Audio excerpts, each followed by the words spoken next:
ಪಾಂಡವರು ಹಸ್ತಿನಾಪುರಕ್ಕೆ ಹೋಗ್ತಾರೆ. ಅಲ್ಲಿ ಅವರಿಗೆ ಸ್ವಾಗತ ಸಿಗುತ್ತಾ ಇಲ್ವಾ? ಉಪಪ್ಲಾವ್ಯದಿಂದ ಇವರ ಮುಂದಿನ ಚಟುವಟಿಕೆಗಳು ಆರಂಭವಾಗುತ್ತವೆ. ಆ ಕೆಲಸ ಮೊಟ್ಟ ಮೊದಲು ಅಲ್ಲಿ ಆರಂಭ ಆಗುತ್ತೆ. ಯಾವ ಸನ್ನಿವೇಶದಲ್ಲಿ, ಯಾವ ಕಾರಣಗಳನ್ನ ಅಥವಾ ಯಾವ ಯಾವ ಅಜೆಂಡಾ ಇಟ್ಕೊಂಡು ಹೋಗ್ತಾನೆ ಅವನು? ಇವರು ಕಳಿಸೋದು ದೃಪದನ ಪುರೋಹಿತನನ್ನು ಬೇರೆ ಬೇರೆ ಕಡೆಗೆ ಹೋಗಿ ಬೇರೆ ಬೇರೆ ದೇಶಗಳನ್ನು ಮುಟ್ಟುತ್ತಾರೆ. ಆದರೆ ನಾವು ಸುಮ್ಮನೆ ಬಿಡಲ್ಲ ಅನ್ನೋದನ್ನು ಅಧಿಕೃತವಾಗಿ ಹೇಳಬಾರದು. ಆದರೆ ಅವನಿಗೆ ಅರ್ಥ ಮಾಡಿಸ್ಬೇಕು, ಇವ್ರು ಸುಮ್ಮನಿರೋಲ್ಲ ಅಂತ. ಇವರಿಬ್ಬರ ರಾಜನೀತಿಗಳು ಭಾರತದಲ್ಲಿ ಮೊದಲಿಂದಲೂ ಇವೆ. ಸೊ ಇಷ್ಟೆಲ್ಲ ಸಿದ್ಧತೆಗಳಾದ ನಂತರ ಪಾಂಡವರು ಹಸ್ತಿನಾಪುರಕ್ಕೆ ಹೋಗ್ತಾರೆ. ಅಲ್ಲಿ ಅವರಿಗೆ ಸ್ವಾಗತ ಸಿಗುತ್ತಾ ಇಲ್ವಾ? ಅಥವಾ ಹಸ್ತಿನಾಪುರಕ್ಕೆ ಹೋಗ್ತಾರಾ ಇಲ್ವಾ? ಏನದು ಮುಂದಿನ ಬೆಳವಣಿಗೆ ಹೇಗೆ? ಹಸ್ತಿನಾಪುರ ಇದನ್ನು ಹೇಗೆ ನೋಡುತ್ತೆ? ಹಸ್ತಿನಾಪುರಕ್ಕೆ ಅವರು ಹೋಗೋದಿಲ್ಲ. ಪಾಂಡವರು ಅಜ್ಞಾತವಾಸ ಮುಗಿದ ಮೇಲೆ ಹಸ್ತಿನಾಪುರಕ್ಕೆ ಹೋಗೋದಿಲ್ಲ ಅವರು. ಏನಾಗುತ್ತೆ, ಮೊದಲ ಮಾತುಕತೆಗಳು ವಿರಾಟ ನಗರದಲ್ಲೇ ನಡೆದವು, ಅವನ ರಾಜಧಾನಿಯಲ್ಲಿ.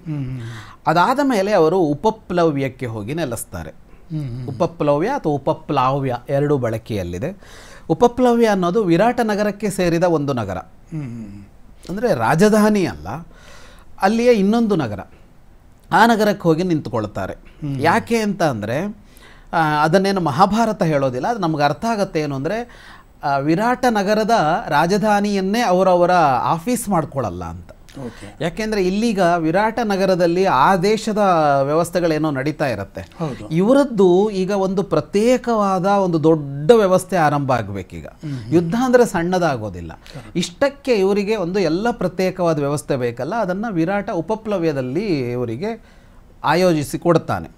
ಹಾಗಾಗಿ ಇವರು ಹಸ್ತಿನಾಪುರಕ್ಕೆ ಹೋಗಲ್ಲ. ಹಾಗಾಗಿ ಅಲ್ಲಿಗೆ ಹೋಗೋದಾಗ್ಲಿ, ಅಲ್ಲಿಯ ಜನರ ಪ್ರತಿಕ್ರಿಯೆ ಅಂಥದ್ದೇನೂ ನಡೆಯೋದಿಲ್ಲ ಅಲ್ಲಿ. ಉಪಪ್ಲಾವ್ಯದಿಂದ ಇವರ ಮುಂದಿನ ಚಟುವಟಿಕೆಗಳು ಆರಂಭವಾಗುತ್ತವೆ. ಮುಂದಿನ ಚಟುವಟಿಕೆಯಲ್ಲಿ ಮೊದಲು ಬರೋದು ಏನು ಅಂತ ಅಂದರೆ ಎರಡು ಕಾರ್ಯಗಳು. ಒಂದು, ಎಲ್ಲರ ಬೆಂಬಲವನ್ನು ಅಪೇಕ್ಷಿಸಿ ಪ್ರತಿನಿಧಿಗಳು ಹೋಗೋದು, ಮತ್ತು ಹಸ್ತಿನಾಪುರದವರ ನಿಮ್ಮ ನಿಲುವೇನು ಅಂತ ಕೇಳೋದಕ್ಕೆ. ನಿಮ್ಮ ನಿಲುವೇನು ಅನ್ನೋದಕ್ಕಿಂತ ನಮ್ಮ ಭಾಗವನ್ನು ನಮಗೆ ಕೊಡಿ ಅಂತ ಹೇಳೋದಕ್ಕೆ ಇಲ್ಲಿಂದ ರಾಯಭಾರಿ ಹೋಗೋದು. ಆ ಕೆಲಸ ಮೊಟ್ಟ ಮೊದಲು ಅಲ್ಲಿ ಆರಂಭ ಆಗುತ್ತೆ. ಸೊ ಅದರ ನಂತರದಲ್ಲಿ ರಾಜ್ಯ ಕೊಡಿ ಅಂತ ಕೇಳೋದಕ್ಕೆ ಯಾರಾದರೂ ರಾಯಭಾರಿ ಹೋಗ್ತಾರೆ. ಹೌದು. ಸೊ ಅದು ಯಾವ ರಾಯಭಾರಿನ ಹೋಗ್ತಾರೆ, ಅವನು ಯಾವ ರೂಪದಲ್ಲಿ ಹೋಗ್ತಾನೆ, ಅಥವಾ ಯಾವ ಸನ್ನಿವೇಶದಲ್ಲಿ, ಯಾವ ಕಾರಣಗಳನ್ನು ಅಥವಾ ಯಾವ ಯಾವ ಅಜೆಂಡಾ ಇಟ್ಕೊಂಡು ಹೋಗ್ತಾನೆ ಅವನು? ಮೊದಲ ರಾಯಭಾರಿಯಾಗಿ ಇವರು ಕಳಿಸೋದು ದೃಪದನ ಪುರೋಹಿತನನ್ನು. ಈಗ ದೃಪದನಿಗೆ ಜವಾಬ್ದಾರಿ ಕೊಟ್ಟು ಕೃಷ್ಣ ಹೊರಟು ಹೋಗಿರೋದ್ರಿಂದ ಈಗ ಮೊದಲ ಹಂತದ ಯೋಜನೆಗಳನ್ನು ನಡೆಸೋದು ದೃಪದ. ಪಾಂಡವರು ಕೂಡ ಯುಧಿಷ್ಠಿರ, ದೃಪದ, ವಿರಾಟ ಇವರೇ ಕುಳಿತು ಮುಂದುವರಿಸ್ತಾರೆ. ಒಂದಿಷ್ಟು ಬೇರೆ ಬೇರೆ ಕಡೆಗೆ ಹೋಗ್ತಾರೆ. ಬೇರೆ ಬೇರೆ ಕಡೆಗೆ ಹೋಗಿ ಬೇರೆ ಬೇರೆ ದೇಶಗಳನ್ನು ಮುಟ್ಟುತ್ತಾರೆ. ಇನ್ನೊಂದು ಕಡೆಯಲ್ಲಿ ದೃಪದ ತನ್ನ ಪುರೋಹಿತರನ್ನು ಅಲ್ಲಿಗೆ ರಾಯಭಾರಿಯಾಗಿ ಕಳಿಸ್ತಾನೆ. ಮೊದಲಿಗೆ ಕರೆದು ಹೇಳ್ತಾನೆ, ಅವನು ಈಗ ರಾಯಭಾರಿಯಾಗಿ ಹೋಗುವವನಿಗೆ ಒಂದಿಷ್ಟು ಅರ್ಹತೆಗಳು ಬೇಕಿತ್ತು. ರಾಯಭಾರಿಗಳಾಗಿ ಹೋಗುವಂತೆ ಒಂದಿಷ್ಟು ಜನರನ್ನು ಎಲ್ಲ ದೇಶಗಳು ಇಟ್ಕೊಳ್ತಾ ಇತ್ತು. ಅದು ಈಗಿನಂತೆಯೇ. ಅಂದರೆ ಅವರಿಗೆ ಅಲ್ಲಿ ಹೋಗಿ ಮಾತನಾಡುವ ಒಂದು, ಈಗ ಮೊನ್ನೆ ನಮ್ಮ ನಿಯೋಗ ಹೋದಾಗ ಅದಕ್ಕೆ ಯಾರು ಬೇಕು ಅಂತ ಆಯ್ಕೆ ಮಾಡಿದ್ರಲ್ಲ, ಬ್ರೀಫಿಂಗು ಮಾಡಿದ್ರು, ಏನು ಮಾತಾಡಬೇಕು ಮಾತಾಡಬಾರ್ದು ಅಂತೆಲ್ಲ. ಮತ್ತೆ ಅವರು ಸಮರ್ಥರಾಗಿದ್ದವರು, ಅಲ್ಲಿ ಹೋಗಿ ಏನನ್ನು ಮಾತಾಡಬೇಕು ಅಂತ ಗೊತ್ತಿದ್ದವರು ಅಂತ, ಶಶಿ ತರೂರ್ ಥರದವರು ಹೀಗೆಲ್ಲ ಹೋದ್ರಲ್ಲ. ಹಾಗೆ ಅವನು ಆಯ್ಕೆ ಮಾಡ್ಕೊಳ್ಳೋದು ತನ್ನ ಪುರೋಹಿತರನ್ನು. ಅವರಿಗೆ ಹೇಳ್ತಾನೆ, ಮತ್ತೊಮ್ಮೆ ಗೊತ್ತಿರುತ್ತೆ ಅದು, ಆದರೆ ಅಧಿಕೃತವಾಗಿ ಹೇಳ್ತಾನೆ ಹೇಗೆ ನಡೆದು ಬಂತಿದ್ದು ಅಂತ. ನೀವು ಬ್ರೀಫಿಂಗ್ ಅಂದ್ರಲ್ಲ, ಈ ಬ್ರೀಫಿಂಗ್ ಪಕ್ಕ ಅಲ್ಲಿದೆ, ಒಂದು ಅಧ್ಯಾಯ ಇದೆ ಬ್ರೀಫಿಂಗ್, ದೃಪದನ ಬ್ರೀಫಿಂಗ್. ಆ ಪುರೋಹಿತರು ಇದಿಷ್ಟಕ್ಕೂ ಸಾಕ್ಷಿಯಾಗಿರ್ತಾರೆ, ಅವರಿಗೂ ಎಲ್ಲರಿಗೂ ಗೊತ್ತಿದೆ. ಆದರೆ ಹೋಗುವಾಗ ಬ್ರೀಫಿಂಗ್ ಬಹಳ ಮುಖ್ಯ. ಯಾವ ವಿಷಯವನ್ನು ಹೈಲೈಟ್ ಮಾಡಬೇಕು, ಏನು ಟೋನ್ ಇರಬೇಕು, ಅದಕ್ಕೆ ಏನು ಧ್ವನಿ ಇರಬೇಕು ಅದರಲ್ಲಿ. ಅಂದರೆ ಹೋಗುವಾಗ ಅಲ್ಲಿ ಅದೊಂದು ಎಚ್ಚರಿಕೆನೂ ಆಗಿರಬೇಕು. ಅದು ಬಹಳ ಸಹಜವಾದ ಪ್ರಕ್ರಿಯೆಯಂತೆ ನಡೆದಿರಬೇಕು. ಆದರೆ ನಾವು ಸುಮ್ಮನೆ ಬಿಡಲ್ಲ ಅನ್ನೋದನ್ನು ಹೇಳಬೇಕು. ಆದರೆ ನಾವು ಸುಮ್ಮನೆ ಬಿಡಲ್ಲ ಅನ್ನೋದನ್ನು ಅಧಿಕೃತವಾಗಿ ಹೇಳಬಾರದು. ನಾವು ಯುದ್ಧಕ್ಕೆ ಸನ್ನದ್ಧರಾಗಿದ್ದೇವೆ, ಇಲ್ದಿದ್ರೆ ಸೈನ್ಯ ಬರುತ್ತೆ ಅನ್ನೋ ತರಹದಲ್ಲಿ ಕೊಡಬಾರದು. ಆದರೆ ಅವನಿಗೆ ಅರ್ಥ ಮಾಡಿಸ್ಬೇಕು, ಇವ್ರು ಸುಮ್ಮನಿರೋಲ್ಲ ಅಂತ. ಇಷ್ಟು ಜಾಣ್ಮೆಯ ಮಾತುಕತೆಗಳು ಬೇಕಲ್ಲ, ಅದಕ್ಕೆ ಬೇಕಾಗಂತೆ ಬ್ರೀಫಿಂಗ್ ಮಾಡ್ತಾನೆ ದೃಪದ. ಎಲ್ಲವನ್ನ ಹೇಳಿ ರಾಜಕಾರಣ, ರಾಜನೀತಿ ಅದು ಹೇಗೆ ವರ್ಕ್ ಆಗುತ್ತೆ ಅನ್ನೋದನ್ನೆಲ್ಲ ನೆನಪಿಸಿ ಕಳಿಸಿಕೊಡ್ತಾನೆ. ಅದನ್ನು ಹೇಳುವಾಗ ಅವರ ಕ್ವಾಲಿಟೀಸ್ ಬಗ್ಗೆ ಕೂಡ ಬರುತ್ತೆ. ಶುಕ್ರ ಮತ್ತು ಬೃಹಸ್ಪತಿ ನೀತಿ ಎರಡರಲ್ಲೂ ಅವರು ತಜ್ಞರಾಗಿದ್ದರು ಅಂತ. ಈ ರಾಜನೀತಿ ಅಂತ ಬಂದಾಗ ರಾಜನೀತಿಗೆ ಎರಡು ದೊಡ್ಡ ಹೆಸರು, ಶುಕ್ರಾಚಾರ್ಯರು ಮತ್ತು ಬೃಹಸ್ಪತಿ. ಒಬ್ಬರು ದೇವಗುರು, ಒಬ್ಬರು ರಾಕ್ಷಸ ಗುರು, ಅಸುರ ಗುರು. ಇವರಿಬ್ಬರ ರಾಜನೀತಿಗಳು ಭಾರತದಲ್ಲಿ ಮೊದಲಿಂದಲೂ ಇವೆ.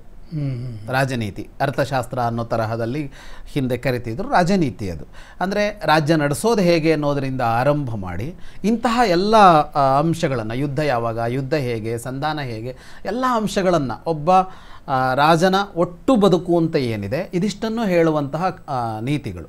ಅದರಲ್ಲಿ ಶುಕ್ರ ನೀತಿ, ಬೃಹಸ್ಪತಿ ನೀತಿಗಳು ಬಹಳ ಪ್ರಸಿದ್ಧ. ಅದನ್ನು ಇಟ್ಕೊಂಡೇ ಮುಂದುವರೆದಿದ್ದು. ಮುಂದೆ ಹಲವು ಬಂದಿವೆ. ಆಮೇಲೆ ಕಾಲ ಅಂತ ಬಂದಾಗ ನಮ್ಮಲ್ಲಿ ಚಾಣಕ್ಯನ ರಾಜನೀತಿ ಬಹಳ ಪ್ರಸಿದ್ಧಿ ಪಡೀತು. ಚಾಣಕ್ಯ ಕೂಡ ಶುಕ್ರ, ಬೃಹಸ್ಪತಿ ಇವರೆಲ್ಲರ ಇಟ್ಕೊಂಡೇ ಅವನ ನೀತಿಯನ್ನು ರೂಪಿಸಿದ್ದು. ಬೃಹಸ್ಪತಿ, ಶುಕ್ರ, ಕಾಮಂದಕ ಇತ್ಯಾದಿಗಳ ಎಲ್ಲರ ಅಭಿಪ್ರಾಯವನ್ನು ತಗೊಂಡು ಅವತ್ತಿಗೆ ಏನು ಅನ್ನೋದನ್ನು ಅಲ್ಲಿ ಚಾಣಕ್ಯ ನಿರೂಪಿಸಿದ್ದು. ಇಲ್ಲಿ ದೃಪದನ ಪುರೋಹಿತರು ಏನಿದ್ದಾರೆ ಅವರು ಅದರ ತಜ್ಞರೂ ಆಗಿದ್ದರಿಂದಾಗಿ ಅವರನ್ನು ಅಲ್ಲಿಗೆ ಕಳಿಸಿಕೊಡ್ತಾರೆ ಹಸ್ತಿನಾಪುರಕ್ಕೆ. ಅವರು ಹೋಗಿ ಮೊದಲು ಈ ನಿಲುವುಗಳನ್ನು ವ್ಯಕ್ತಪಡಿಸ್ತಾರೆ ಅವರ ಸಭೆಯಲ್ಲಿ. ಇದು ಧೃತರಾಷ್ಟ್ರ ಕುಳಿತಿರುವ ಮತ್ತು ಉಳಿದ ಎಲ್ಲರೂ ಇರುವ ಭೀಷ್ಮ, ವಿದುರ ಎಲ್ಲರೂ, ದ್ರೋಣಾದಿಗಳೆಲ್ಲರೂ ಇರುವ ಸಭೆಯಲ್ಲಿ ಅದರ ಪ್ರಸ್ತಾಪ ಆಗತ್ತೆ. ಆದರೆ ಆ ಪ್ರಸ್ತಾಪಕ್ಕೆ ಅಲ್ಲಿಂದ ಅಧಿಕೃತ ಉತ್ತರ ಇವ್ರಿಗೆ ಕೊಡಲ್ಲ, ರಾಯಭಾರಿಗೆ ಕೊಡಲ್ಲ. ಅವರು ರಾಯಭಾರಿಗೆ ಏನೂ ಕೊಡಲ್ಲ. ರಾಯಭಾರಿಗೆ ನೀವು ಹೋಗಿ ಬನ್ನಿ ಗೊತ್ತಾಯಿತು ಅಂತ ಹೇಳ್ತಾರೆ ಅಷ್ಟೇ. ಸೊ ಆಮೇಲೆ ಅವರವರಲ್ಲೇ ಒಂದು ಚರ್ಚೆ ನಡೆಯುತ್ತಾ ಹೇಗೆ ಹಸ್ತಿನಾಪುರದಲ್ಲಿ ಈ ಬಗ್ಗೆ? ಇದಾದ ಮೇಲೆ ಹಸ್ತಿನಾಪುರದಲ್ಲಿ ಸಭೆ ನಡೆಯುತ್ತೆ. ಆ ಸಭೆಯಲ್ಲಿ ಹಸ್ತಿನಾಪುರ ಮಾತಾಡೋದಕ್ಕೆ ಅಧಿಕೃತವಾಗಿ ಆರಂಭ ಮಾಡುತ್ತೆ. ದುರ್ಯೋಧನ ಸ್ಪಷ್ಟವಾಗಿ ಕೊಡಲ್ಲ ಅನ್ನೋ ನಿಲುವಿಗೆ ಅಂಟ್ಕೋತಾನೆ. ರಾಜ್ಯವನ್ನು ಕೊಡಲ್ಲ, ಯುದ್ಧದ ಮೂಲಕ ಬೇಕಿದ್ರೆ ಗೆದ್ದುಕೊಳ್ಳಲಿ ಎನ್ನುವ ಮಾತು ದುರ್ಯೋಧನ ಆರಂಭಿಸ್ತಾನೆ. ಅದಕ್ಕೆ ಕರ್ಣನ ಬೆಂಬಲ ಸಿಗತ್ತೆ, ದುಶ್ಯಾಸನ ಬೆಂಬಲ ಸಿಗತ್ತೆ. ದುಶ್ಯಾಸನನದ್ದು ಶಕುನಿಯ ಬೆಂಬಲವೂ ಇರುತ್ತೆ. ಅವನ ಕಡೆಯವರು ಅಂತ ಯಾರಿರ್ತಾರೆ ಅವರದ್ದು ಒಂದೇ ನಿಲುವಾಗಿರುತ್ತೆ. ಆದರೆ ಇವರುಗಳು ಯುದ್ಧ ಬೇಡ ಅನ್ನೋ ವಿಷಯವನ್ನು ಹೇಳ್ತಾರೆ. ಭೀಷ್ಮ ಹೇಳ್ತಾನೆ, ದ್ರೋಣಾಚಾರ್ಯರು ಹೇಳ್ತಾರೆ, ವಿದುರ ಹೇಳ್ತಾನೆ, ಇವರು ಸಾಕಷ್ಟು ಹೇಳ್ತಾರೆ. ಒಂದಷ್ಟು ಹಂತದಲ್ಲಿ ಧೃತರಾಷ್ಟ್ರ ಕೂಡ ಹೇಳ್ತಾನೆ ಯುದ್ಧ ಬೇಡ ಅಂತ. ಸ್ವತಃ ಧೃತರಾಷ್ಟ್ರನಿಗೆ ಅವನದೊಂದು ವಿಚಿತ್ರ ನಿಲುವಿರುತ್ತೆ. ಅವನು ಯುದ್ಧಕ್ಕೆ ಭೀತನಾಗಿರ್ತಾನೆ. ಪಾಂಡವರ ಜೊತೆಗಿನ ಯುದ್ಧ ಅನ್ನೋದು ಸರ್ವನಾಶ ಮಾಡುತ್ತೆ ಅನ್ನೋದು ಅವನಿಗೆ ಪಕ್ಕಾ ಗೊತ್ತಿರುತ್ತೆ. ಅವನಿಗೆ ಇದು ಸುಲಭದ್ದಲ್ಲ ಅಂತ. ಹಾಗಾಗಿ ಅವನು ಯುದ್ಧದ ಪರವಾಗಿ ಅವನಿಲ್ಲ. ಅಂದರೆ ಯುದ್ಧದ ಪರವಾಗಿ ಇಲ್ಲದೆ ಇರೋ ಅಲ್ಲಿ ಒಟ್ಟು 3 ನಿಲುವು ಕಾಣಿಸ್ಕೊಳ್ಳುತ್ತೆ.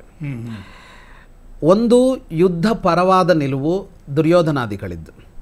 ಯುದ್ಧ ವಿರೋಧಿಯಾದ ನಿಲುವುಗಳಲ್ಲಿ ಭೀಷ್ಮ, ದ್ರೋಣ, ವಿದುರ ಇವರುಗಳದ್ದು ಒಂದು ನಿಲುವಾದರೆ, ಯುದ್ಧ ಬೇಡ ಅನ್ನುವ ನಿಲುವಲ್ಲಿ ಸ್ವತಃ ಧೃತರಾಷ್ಟ್ರ ಕೂಡ ಇದ್ದಾನೆ.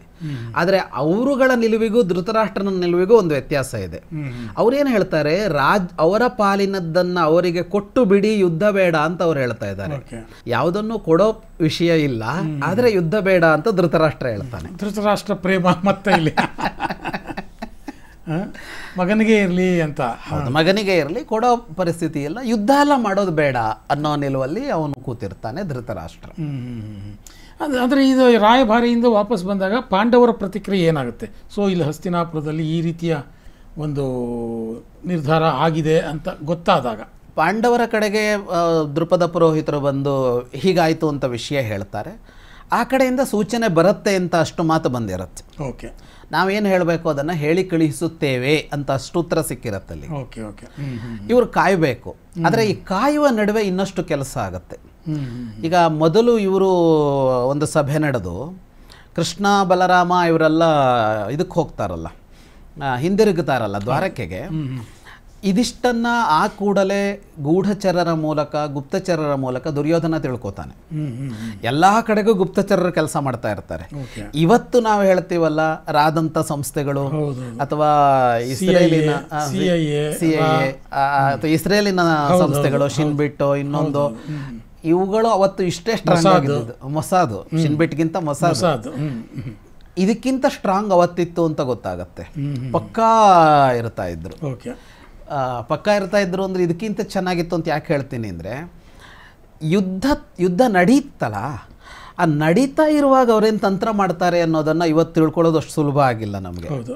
ಅವತ್ತು ಎರಡೂ ಪಕ್ಷದಲ್ಲಿ ಗೊತ್ತಾಗ್ತಾ ಇತ್ತು. ಪ್ರತಿದಿನ ರಾತ್ರಿ ಹೋಗಿ ಏನು ಸಭೆ ಮಾಡ್ತಾರೆ ಅನ್ನೋದು ಎರಡೂ ಪಕ್ಷಕ್ಕೂ ಗುಪ್ತಚರರ ಮೂಲಕ ಗೊತ್ತಾಗ್ತಾ ಇತ್ತು. ಇದನ್ನು ಮಹಾಭಾರತ ಹೇಳುತ್ತೆ. ಕೂಡಲೇ ಗೊತ್ತಾಗುತ್ತೆ ಅಲ್ಲಿಗೆ ಇವ್ರು ಗುಪ್ತಚರರು ಹೋಗಿ ಹೇಳ್ತಾರೆ, ಹಿಂಗಿಂಗ್ ಮಾತುಕತೆ ಆಗಿದೆ, ನಾಳೆ ಪ್ಲಾನ್ ಇದು ಅವರದ್ದು ಅಂತ. ಅಷ್ಟು ಸ್ಟ್ರಾಂಗ್ ಇತ್ತು ಅಲ್ಲಿ. ಗುಪ್ತಚರರ ಮೂಲಕ ಅವನು ತಿಳ್ಕೊಂಡವನು ಏನು ಮಾಡ್ತಾನೆ ಅಂದರೆ, ಅತ್ಯಂತ ವೇಗವಾದ ಕುದುರೆಗಳು ಕಟ್ಟಿದ ರಥವನ್ನೇರಿ ನೇರವಾಗಿ ದ್ವಾರಕ್ಕೆ ಹೋಗ್ತಾನೆ ದುರ್ಯೋಧನ. ಅವನೊಬ್ಬ ಅದ್ಭುತ ರಾಜಕಾರಣಿ. ದುರ್ಯೋಧನ ಬಹಳ ದೊಡ್ಡ ತಂತ್ರಗಾರ. ಅವನು ಸಾಮಾನ್ಯದವನಲ್ಲ. ನಾನು ಹಿಂದೂ 2-3 ಸಲ ಹೇಳಿದೆ ಅದನ್ನು. ಅಂದರೆ ನಮ್ಮಲ್ಲಿ ಏನು ಮಾಡಿದ್ದಾರೆ ಅಂದರೆ ಅವನನ್ನು ಬಹಳ ನೇರವಾಗಿ ಇರುವ ಒಬ್ಬ ವೀರ ಧೀರ ಅಂತ ಮಾಡಿದಾರಲ್ಲ, ಹಾಗಲ್ಲ. ಅವನು ಪಕ್ಕಾ ತಂತ್ರಗಾರ. ಅವನು ತಂತ್ರವಿಲ್ಲದೆ ಅವನ ಕೆಲಸ ಇಲ್ಲ. ಅವನ ಮೊದಲನೇ ಕೆಲಸವೇ ತಂತ್ರ ಅವನದ್ದು. ನಾವೇನು ಮಾಡಿದ್ದೀವಿ, ಅದೆಲ್ಲ ಶಕುನಿ ಮಾಡ್ತಾ ಇದ್ದ ಅಂತ ಅನ್ಕೋತೀವಲ್ಲ, ಇಲ್ಲ, ಅವನು ಅದೇ ಥರದವನೇ. ಅಲ್ಲಿ ತಂತ್ರ ಒಪ್ಪದೇ ಇದ್ದಿದ್ದು ಅವನ ಗುಂಪಲ್ಲಿ ಕರ್ಣ. ಶಕುನಿ, ದುಶ್ಯಾಸನ, ದುರ್ಯೋಧನ 3 ಜನವು ತಂತ್ರಗಳ ಮೂಲಕವೇ ಕೆಲಸ ಮಾಡೋರು. ತಂತ್ರ ಏನು ಅಂತ ಅಂದರೆ, ಈಗ ಆ ಸಭೆಯಲ್ಲಿ ಏನು ತೀರ್ಮಾನ ಆಗಿದೆ? ದೃಪದ ಹೇಳಿದಾನೆ, ಎಲ್ಲರಿಗೂ ನಾವು ವಿಷಯ ಕಳಿಸಿ ಎಲ್ಲರ ಬೆಂಬಲ ಯಾಚಿಸೋಣ ಅಂತ ಹೇಳಿದಾನೆ ಅಲ್ವಾ. ಈಗ ಅದನ್ನು ಅವರಿಗಿಂತ ಮೊದಲು ಶುರು ಮಾಡಬೇಕಲ್ಲ ದುರ್ಯೋಧನ. ಅವನ ಕೆಲಸ ಶುರು ಮಾಡೇ ಬಿಡ್ತಾನೆ. ಶುರು ಮಾಡೋದು ಎಲ್ಲಿಂದ ಅಂತ ಅಂದರೆ, ನೇರವಾಗಿ ಅವನೇ ದ್ವಾರಕೆಗೆ ಹೋಗ್ತಾನೆ. ದ್ವಾರಕೆಗೆ ಹೋಗ್ತಾನೆ. ಕೃಷ್ಣ ಇನ್ನೂ ಇಲ್ಲಿಂದ ವಿರಾಟ ನಗರದಿಂದ ದ್ವಾರಕೆಗೆ ಹೋಗಿ ತಲುಪಿದ್ದಾನೆ. ಅಷ್ಟರೊಳಗೆ ದುರ್ಯೋಧನ ಬಂದಾಗಿದೆ. ಆದರೆ ಅದೇ ಹೊತ್ತಿಗೆ ಅರ್ಜುನ ಕೂಡ ಇಲ್ಲಿಂದ ಹೋಗ್ತಾನೆ. ಬಹಳ ವಿಚಿತ್ರ ಸನ್ನಿವೇಶ ಏನಂದ್ರೆ, ಅವನು ಇಲ್ಲೇ ಇದ್ದ. ಈಗ ಅರ್ಜುನ ಅವನ ಹತ್ರ ಬೆಂಬಲ ಇಲ್ಲೇ ಕೇಳಬೇಕು. ಕೃಷ್ಣನ ಬೆಂಬಲ ಇದೆ ಅಂತ ಕೇಳೋದೇನು ಪ್ರಶ್ನೆ ಇದೆ? ಕೃಷ್ಣನ ಬೆಂಬಲ ಸಹಜವಾಗಿದೆ, ಬೈ ಡಿಫಾಲ್ಟ್ ಇದೆ ಅದು.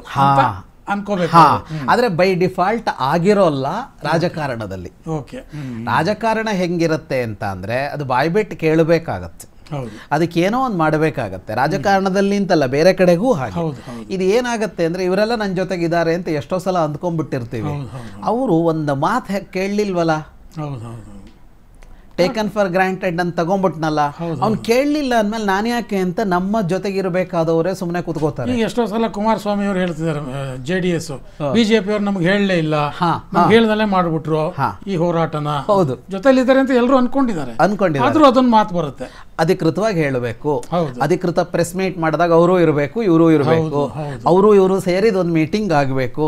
ಇಂಥವೆಲ್ಲ ಇರುತ್ತಲ್ಲ, ಈ ಅಧಿಕೃತತೆ ಇಲ್ಲದೆ ರಾಜಕಾರಣದಲ್ಲಿ ಯಾವುದು ನಡೆಯಲ್ಲ. ಹಾಗಾಗಿ ಅರ್ಜುನ ಕೃಷ್ಣ ಹೊರಡ್ತಾ ಇದ್ದಾಗ ಇವನು ಹೊರಡ್ತಾನೆ ಇಲ್ಲಿಂದ. ಅಲ್ಲೇನಾಗತ್ತೆ, ಇಬ್ರು ಹೋಗಿ ತಲುಪ್ತಾರೆ ದ್ವಾರಕೆಗೆ. ಸ್ವಲ್ಪ ಮೊದಲು ಅವನು ತಲುಪ್ತಾನೆ. ಯಾರು? ದುರ್ಯೋಧನ. ಸೀನಿಯಾರಿಟಿ ಅಂತ ಒಂದಿದೆಯಲ್ಲ ನಮ್ಮಲ್ಲಿ ಗೌರ್ಮೆಂಟ್ ಜಾಬ್ಗಳಲ್ಲಿ, ಪ್ರೈವೇಟಲ್ಲಿ ಇಲ್ಲ, ಗೌರ್ಮೆಂಟ್ ಜಾಬಲ್ಲಿ ಸೀನಿಯಾರಿಟಿ ಬಹಳ ಮುಖ್ಯ. ಅವನು ಕೆಲಸಕ್ಕೆ ಸೇರುವಾಗ ಅವನು 10 ಗಂಟೆಗೆ ಎಂಟ್ರಿ ಆಗಿ ಇನ್ನೊಬ್ಬ 11 ಗಂಟೆಗೆ ಆಗಿದ್ರೆ ಸೀನಿಯರ್, 1 ಗಂಟೆ ಅವಧಿಯಲ್ಲಿ ಅವನು ಸೀನಿಯರ್ ಆಗ್ಬಿಡ್ತಾನೆ. ಯಾವಾಗ? ರಿಟೈರ್ಡ್ ಲೈಫ್ ಇನ್ ಟೈಮಲ್ಲಿ ಅಲ್ವಾ. ಇವನ್ ಪ್ರಮೋಷನ್ ಅಲ್ಲಿ ಎಲ್ಲ ಪ್ರಮೋಷನ್ ಅಲ್ಲೂ ಬರುತ್ತೆ ಅದು. ಅಲ್ಲ, ನಾನು ಹೇಳೋದಂದ್ರೆ ರಿಟೈರ್ಮೆಂಟಿನ ಏಜ್ ಬಂದಾಗ ಒಂದು ಪ್ರಮೋಷನ್ ಸಿಗತ್ತಲ್ಲ, ದೊಡ್ಡ ಹುದ್ದೆ, ಆಗ ಈ 1 ಗಂಟೆ ದೊಡ್ಡ ವಿಷಯ ಆಗ್ಬಿಡುತ್ತೆ. ಇಲ್ಲಿ ಸೀನಿಯಾರಿಟಿ ಕೆಲಸ ಮಾಡುತ್ತೆ. ಏನಾಗುತ್ತೆ, ಕೃಷ್ಣ ವಿಶ್ರಾಂತಿಲಿದ್ದಾನೆ ಅವನ ವಿಶ್ರಾಂತಿ ಕೋಣೆಯಲ್ಲಿ, ಅಂದರೆ ಬೆಡ್ರೂಮ್ನಲ್ಲಿ. ದುರ್ಯೋಧನ ಸೀದಾ ಅಲ್ಲಿಗೆ ಹೋಗ್ತಾನೆ. ಕೃಷ್ಣ ಮಲಗಿದ್ದಾನೆ. ಅವನ ಮಂಚ ಹೀಗಿದೆ ಅಂದರೆ, ತಲೆಯ ಹಿಂಭಾಗದಲ್ಲೊಂದು ಸಿಂಹಾಸನದಂಥ ಕುರ್ಚಿ ಇರುತ್ತೆ. ದುರ್ಯೋಧನ ಅದರ ಮೇಲೆ ಕೂತ್ಕೋತಾನೆ. ಅದೇ ಹೊತ್ತಿಗೆ ಅರ್ಜುನ ಬಂದಿದ್ದಾನೆ. ಅವನಿಗಿಂತ 1 ನಿಮಿಷ ಲೇಟ್ ಅಂತ ಹೇಳಬೇಕು. ಅರ್ಜುನನೂ ಒಳಗೆ ಬಂದಿದ್ದಾನೆ. ಆದರೆ ಅರ್ಜುನ ಕುತ್ಕೊಳ್ಳಲ್ಲ. ಕೃಷ್ಣನ ಕಾಲಿನ ಕಡೆಯಲ್ಲಿ ನಿಂತ್ಕೋತಾನೆ, ಕೈ ಮುಗಿದು ನಿಂತ್ಕೋತಾನೆ. ಈಗ ಅರ್ಜುನ ಅಲ್ಲಿಗೆ ಬಂದಾಗ ಅವನಿಗೂ ಅಂಥದ್ದೊಂದು ಸಿಂಹಾಸನ ಬಂದಿರುತ್ತೆ. ಹೌದು, ಅವನಿಗೊಂದು ಕುರ್ಚಿ ಹಾಕಿರ್ತಾರೆ, ನಿಂತ್ಕೊಳ್ಳೋಕೆ ಏನು ಬಿಡೋಲ್ಲ. ಆದರೆ ಅವನು ಅದು ಯಾವುದನ್ನು ಸ್ವೀಕಾರ ಮಾಡಿರೋಲ್ಲ, ನಿಂತ್ಕೊಂಡಿರ್ತಾನೆ. ಸ್ವಲ್ಪ ಹೊತ್ತಿಗೆ ಕೃಷ್ಣನಿಗೆ ಎಚ್ಚರ ಆಗತ್ತೆ. ಎಚ್ಚರಾದಾಗ ಕಾಣಿಸೋದು ಅರ್ಜುನ. ಎಚ್ಚರಾದಾಗ ಕಾಣಿಸೋದು ಅರ್ಜುನ. ಸರಿ, ಇಬ್ಬರನ್ನ ಕುಶಲೋಪರಿ ಮಾತಾಡಿಸ್ತಾರೆ, ಏನು ಬಂದಿದ್ದು ಅಂತ. ದುರ್ಯೋಧನನನ್ನು ಮೊದಲು ಮಾತಾಡಿಸ್ತಾನೆ ಕೃಷ್ಣ, ಏನು ಬಂದಿದ್ದು. ದುರ್ಯೋಧನ ಹೇಳ್ತಾನೆ, ಮುಂದೆ ಬರಲಿರುವ ಯುದ್ಧದಲ್ಲಿ ನಿನ್ನ ಬೆಂಬಲ ನಮಗೆ ಬೇಕು ಅಂತ. ನೋಡಿ, ಇದು ಹೆಂಗೆ ಹೋಗ್ತಾ ಇದೆ ಅಂದರೆ, ಈಗ ಯುದ್ಧ ಅಂತ ಅಧಿಕೃತ ಘೋಷಣೆ ಆಗಿಲ್ಲ. ಇವರ ಕಡೆಯಿಂದ ನಮ್ಮ ರಾಜ್ಯವನ್ನು ಬಿಟ್ಟುಕೊಡಿ ಅಂತ ಇವರು ಹೋಗಿದ್ದಾರೆ, ಕೇಳಿದ್ದಾರೆ. ಅವ್ರ ಕಡೆಯಿಂದ ಅಧಿಕೃತ ಉತ್ತರ ಬಂದಿಲ್ಲ. ದುರ್ಯೋಧನ ಅರ್ಜುನನ ಎದುರಿಗೆ ಕೃಷ್ಣನಲ್ಲಿ ಹೇಳ್ತಾನೆ, ಯುದ್ಧದಲ್ಲಿ ನಮಗೆ ನಿನ್ನ ಸಹಕಾರ ಬೇಕು ಅಂತ. ಯುದ್ಧದ ಬಗ್ಗೆ ಯಾರೂ ಇನ್ನೂ ಮಾತಾಡೇ ಇಲ್ಲ. ಇಲ್ಲ. ಆಗ ಕೃಷ್ಣ ಹೇಳ್ತಾನೆ ಸರಿ ಅಂತ ಹೇಳಿ, ಈಗ ಅರ್ಜುನನೂ ಬಂದಿದ್ದಾನೆ, ಅವನ ಅಭಿಪ್ರಾಯ ಏನು ಅಂತ ನಾನು ಕೇಳಬೇಕು ಅಂತ. ಅವನು ಯಾಕೆ ಬಂದಿದ್ದಾನೆ? ಅವನು ಹೇಳ್ತಾನೆ, ಯುದ್ಧದಲ್ಲಿ ನಿನ್ನ ಸಹಕಾರ ಬಯಸಿ ನಾನು ಬಂದಿದ್ದೇನೆ ಅಂತ. ಹಾಗೆ ಕೃಷ್ಣ ಹೇಳ್ತಾನೆ, ಈಗ ನೀನೂ ಬಂದಿದ್ದಿ, ಅವನೂ ಬಂದಿದ್ದಾನೆ. ಸಹಕಾರ ಯಾರಾದರೂ ಒಬ್ಬರಿಗೆ ಕೊಡೋದಕ್ಕೆ ಸಾಧ್ಯ ಅಲ್ವಾ? ಒಂದು ಯುದ್ಧ ಅಂತ ಅಂದಾಗ ಸಹಕಾರ ಯಾರಾದರೂ ಒಬ್ರಿಗೆ ಕೊಡ್ಬೋದು, ಇಬ್ಬರಿಗೂ ಸಹಕಾರ ಕೊಡ್ತೀನಿ ಅಂತ ಹೇಳೋಕ್ಕಾಗಲ್ಲ, ತಟಸ್ಥವಾಗಿರ್ತೀನಿ ಅಂತಲೂ ಹೇಳೋಕ್ಕಾಗಲ್ಲ. ಯಾಕೆಂದರೆ ಕೇಳ್ಕೊಂಬಂದಿದ್ದಾರೆ. ಈಗ ಯಾರಿಗೆ ಕೊಡಬೇಕು ಅಂತ ಅಂದರೆ, ದುರ್ಯೋಧನನ ಅಹವಾಲಿ ಏನು, ನಾನು ಮೊದಲು ಬಂದು ಕೇಳಿರೋದ್ರಿಂದ ನೀನು ನನಗೆ ಕೊಡಬೇಕು, ನೀನು ನನಗೆ ಕೊಡಬೇಕು ಅಂತ. ಕೃಷ್ಣ ಹೇಳ್ತಾನೆ ಅದಕ್ಕೆ, ನೀನು ಮೊದಲು ಬಂದಿರೋದ್ರಿಂದ ನಿನಗೆ ಕೊಡಬೇಕು ಅನ್ನೋದು ಸರಿ, ಆದರೆ ನಾನು ಮೊದಲು ನೋಡಿದ್ದು ಅರ್ಜುನನನ್ನು, ಹಾಗಾಗಿ ನಾನು ಅರ್ಜುನನಿಗೂ ಸಹಾಯ ಮಾಡಬೇಕಾಗತ್ತೆ. ಅಂದರೆ ಒಬ್ಬರಿಗೆ ಸಹಾಯ ಮಾಡೋದಕ್ಕೆ ಸಾಧ್ಯ ಇಲ್ಲ. ಮೊದಲು ಬಂದಿದ್ದರಿಂದಾಗಿ ನಿನಗೆ ಸಹಾಯ ಮಾಡಬೇಕು, ನನಗೆ ಮೊದಲು ಕಾಣಿಸಿಕೊಂಡಿದ್ದು ಅರ್ಜುನ ಆಗಿರೋದ್ರಿಂದ ನಾನು ಅವನಿಗೂ ಸಹಾಯ ಮಾಡಬೇಕು. ಸೊ ಇಬ್ಬರಿಗೂ ಸಹಾಯ ಮಾಡಬೇಕು ಅಂತ ಹೇಳಿ ಇಬ್ಬರಿಗೂ ನಾನು ಸಹಾಯ ಮಾಡಬೇಕಾಗತ್ತೆ. ನಾನು ಎರಡು ಆಯ್ಕೆ ಮಾಡ್ತೀನಿ. ಈಗ ಎರಡು ವಿಭಾಗ ಮಾಡ್ತೀನಿ. ಒಂದು, ನನ್ನಲ್ಲೊಂದು ಸೇನೆ ಇದೆ, ನಾರಾಯಣ ಸೇನೆ ಅಂತ, ಗೋಪಸೇನೆ, ನಾರಾಯಣ ಸೇನೆ ಅಂತ. ಒಂದು 10 ಲಕ್ಷ ಜನ ಅದ್ಭುತವಾದ ವೀರರಿದ್ದಾರೆ, ನನ್ನಷ್ಟೇ ಸಾಮರ್ಥ್ಯದ ವೀರರು. ಆ ಸೇನೆಯನ್ನು ಕಳಿಸಿಕೊಡ್ತೀನಿ ಸಹಾಯಕ್ಕೆ. ಒಂದು ಇಲ್ಲ, ನಾನೇ ಬರ್ತೀನಿ, ಆದರೆ ನಾನು ಆಯುಧ ಹಿಡಿಯಲ್ಲ, ನಾನು ಯುದ್ಧ ಮಾಡಲ್ಲ. ನಿರಾಯುಧನಾದ ನಾನು ಒಂದು ಕಡೆ, ನನ್ನಷ್ಟೇ ಸಾಮರ್ಥ್ಯ ಇರುವ ನನ್ನದೇ ಆದ ಅದ್ಭುತವಾದ ಅಷ್ಟು ದೊಡ್ಡ ಸೇನೆ ಒಂದು ಕಡೆ. ಇದು ಎರಡನ್ನು, ಒಂದನ್ನು ಒಬ್ಬರಿಗೆ ನಾನು ಕೊಡ್ತೀನಿ. ಆದರೆ ಮೊದಲ ಆಯ್ಕೆಯ ಅವಕಾಶ ಅರ್ಜುನನದ್ದು. ಅದ್ಯಾಕೆ ಅಂತ ಅಂದರೆ, ಯಾವಾಗಲೂ ಚಿಕ್ಕವರಿಗೆ ಆಯ್ಕೆಯ ಅವಕಾಶ ಅಂತ ಬಂದಿಗೆ ಚಿಕ್ಕವರಿಗೆ ಮೊದಲು ಕೊಡಬೇಕು. ನಾವು ಲೇಡೀಸ್ ಫಸ್ಟ್ ಅಂತ ಹೇಳ್ತೀವಲ್ಲ, ಹಾಗೆ ಇಲ್ಲಿ ಏನಂದರೆ, ಈಗ ಯಾವ್ದಾದ್ರು ಮನೆಯಲ್ಲಿ ಅಣ್ಣ ತಮ್ಮಂದಿರಿದ್ದಾಗ ಚಿಕ್ಕ ಮಕ್ಳಿಗೆ ಫಸ್ಟ್ ಕೊಡೋಣ, ಚಿಕ್ಕ ಮಕ್ಕಳ ಆಯ್ಕೆಗೆ ಅವ್ರು ಆಯ್ಕೆ ಮಾಡೋದು ಅಂತ, ಚಿಕ್ಕ ಮಕ್ಕಳಿಗೆ ಫಸ್ಟು. ಕಿರಿಯವನು ಅರ್ಜುನ ಆಗಿದ್ದರಿಂದ ಅದರಲ್ಲಿ 2 ನಿಯಮ ಅಪ್ಲೈ ಮಾಡ್ತಾನೆ ಕೃಷ್ಣ. ನೀನು ಮೊದಲು ಬಂದಿದ್ದರಿಂದಾಗಿ ನಿನಗೆ ಮಾತ್ರ ಸಹಾಯ, ಆಮೇಲೆ ಬಂದು ಸಹಾಯ ಕೇಳ್ಕೊಂಬಂದ್ರೆ ನಾನೇನೋ ಮಾಡೋಕ್ಕಾಗಲ್ಲ ಅಂತ ಮುಗಿಬೇಕಾಗಿತ್ತು. ಮುಗಿಯೋಲ್ಲ. ಯಾಕೆ ಅಂದರೆ ನನಗೆ ಕಾಣಿಸ್ತಿದ್ದ ಅರ್ಜುನ ಮೊದಲು, ಹಾಗಾಗಿ ಅರ್ಜುನನಿಗೂ ಸಹಾಯ ಕೊಡಬೇಕಾದ ಅನಿವಾರ್ಯತೆಯ ಒಂದು ನಿಯಮ. ಈಗ 2 ಭಾಗ ಮಾಡಿದಾಗ ಆಯ್ಕೆಯ ಅಧಿಕಾರ ನಿನಗಲ್ಲ, ಅರ್ಜುನನಿಗೆ. ಯಾಕೆಂದ್ರೆ ಸಣ್ಣವ. ಈ ಎರಡನೇದು ಇಲ್ಲದೆ ಇದ್ದಿದ್ರು ಏನೋ ಸಮಸ್ಯೆ ಇರಲಿಲ್ಲ. ಅರ್ಜುನನಿಗೆ ಕೇಳಿದಾಗ ಅರ್ಜುನ ಹೇಳ್ತಾನೆ, ನನಗೆ ನಿರಾಯುಧನಾದ ನೀನು ಬೇಕು ಅಂತ ಕೇಳ್ತಾನೆ ಅರ್ಜುನ. ದುರ್ಯೋಧನನಿಗೆ ಅಪರಿಮಿತ ಸಂತೋಷ ಆಗತ್ತೆ. ಆಯುಧ ಹಿಡಿದೇ ಇದ್ದವನು ತಗೊಂಡು ಯುದ್ಧದಲ್ಲಿ ಏನು ಮಾಡೋದು? ಅದೇ ಊಟಕ್ಕಿಲ್ಲದ ಉಪ್ಪಿನಕಾಯಿ ಅಂತ ಹೇಳ್ತೀವಲ್ಲ, ನಿರಾಯುಧನೊಬ್ಬ ಯುದ್ಧಕ್ಕೆ ಅನವಶ್ಯಕ. ಇಷ್ಟು ದೊಡ್ಡ ಇಡೀ ಕೃಷ್ಣನ ಸೇನೆ ಸಿಗುತ್ತೆ. ಕೃಷ್ಣನಂತ ಕೃಷ್ಣ ಸಿದ್ಧಪಡಿಸಿಟ್ಟುಕೊಂಡ ಸೇನೆ ಅಂದರೆ ಅದೇನು ಸಾಮಾನ್ಯದ ಸೇನೆ ಅಲ್ಲ, ಆ ಕಾಲದ ನಂಬರ್ 1 ಸೇನೆ ಅಂತಲೇ ಕರಿಬೇಕು ಅದನ್ನು. ಆ ಸೇನೆ ಸಿಗುತ್ತೆ ಅಂದರೆ ಆಯಿತು, ನನಗೆ ಬೇಕಾದ್ದೇನೋ ಅದಾಯಿತು ಅಂತ ದುರ್ಯೋಧನ ಸಂತೋಷದಲ್ಲಿ ಅಲ್ಲಿಂದ ಎದ್ದು ಹೊರಡ್ತಾನೆ. ಅವನು ಆ ಕಡೆ ಹೋಗ್ತಾ ಇದ್ದಾಗೆ ಕೃಷ್ಣ ಕೇಳ್ತಾನೆ ಅರ್ಜುನನನ್ನು, ಅಲ್ಲ ಹೋಗಿ ನಿರಾಯುಧನಾದ ನನ್ನನ್ನು ಯಾಕೆ ಸ್ವೀಕಾರ ಮಾಡಿದೆ? ಅದಕ್ಕೆ ಅರ್ಜುನ ಹೇಳ್ತಾನೆ, ನೀನೆಲ್ಲಿದೆಯೋ ಅಲ್ಲಿಗೆ ಗೆಲುವು, ನೀನಿದ್ರೆ ಸಾಕು ಗೆಲುವು, ಮತ್ತೇನೂ ಮಾಡಬೇಕಾಗಿಲ್ಲ. ಹಾಗಾಗಿ ನೀನಿದೆಯಾ ಅಂದರೆ ಸಾಕು, ನಮಗೆ ಮತ್ತೇನೂ ಬೇಕಾಗಿಲ್ಲ ಅನ್ನೋದು ಒಂದು. ಎರಡನೇದೇನು ಅಂದರೆ, ನೀನು ನಿರಾಯುಧನಾಗೋದೇ ನನಗೆ ಅನುಕೂಲ ಅಂತ.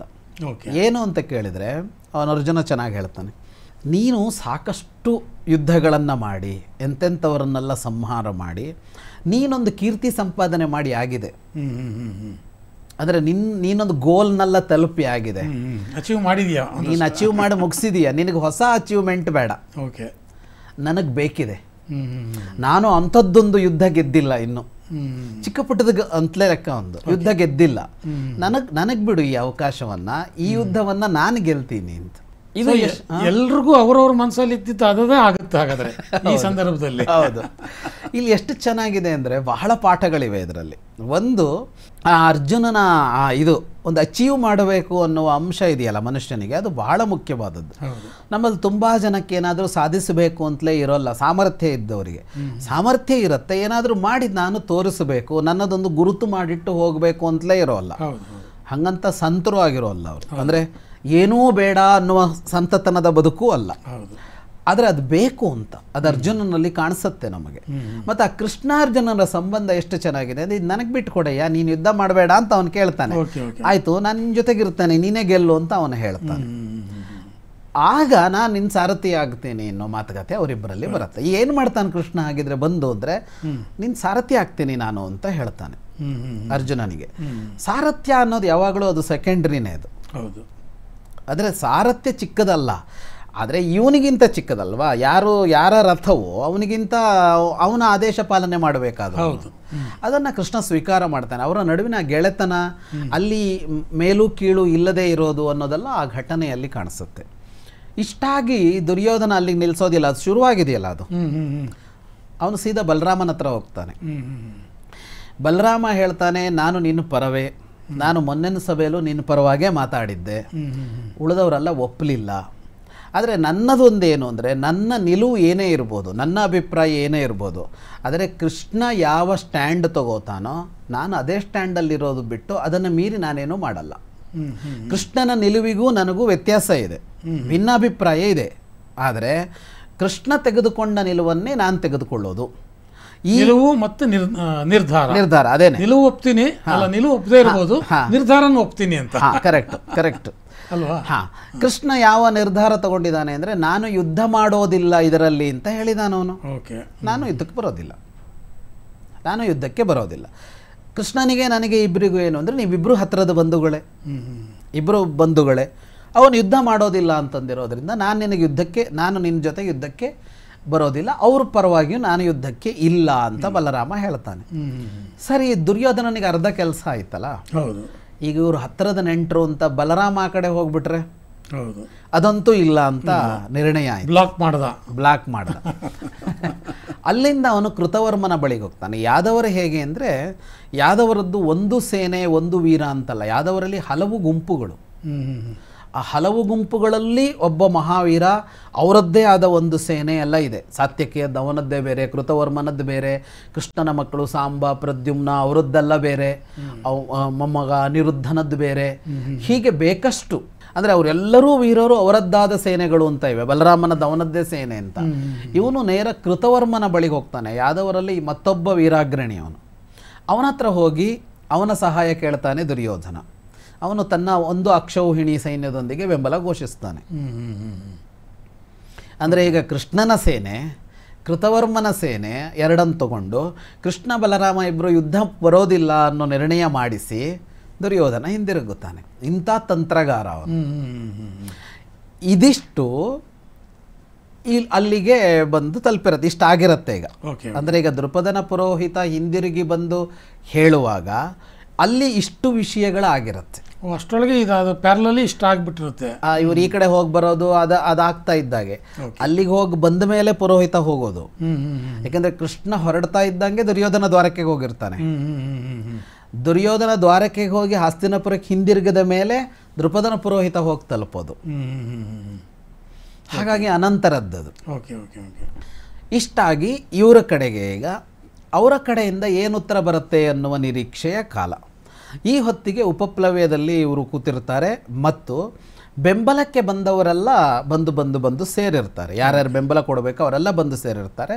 ಕೃಷ್ಣಾದಿಗಳು ಬಂದು ಸೇರಿರ್ತಾರೆ. ಅಂದರೆ ಈಗ ಒಂದು ತರಹದಲ್ಲಿ ಯುದ್ಧಕ್ಕೆ ಬೇಕಾದ ವಾತಾವರಣ ನಿರ್ಮಾಣ ಆಗ್ತಾ ಇರುತ್ತೆ. ಹಾಗಾಗಿ ಮುಂದೆ ಇಷ್ಟೂ ಜನ ಕುಳಿತು ಉಪಪ್ಲಾವ್ಯದಲ್ಲಿ ಅಧಿಕೃತ ಸಭೆಗಳನ್ನು ಆರಂಭ ಮಾಡ್ತಾರೆ.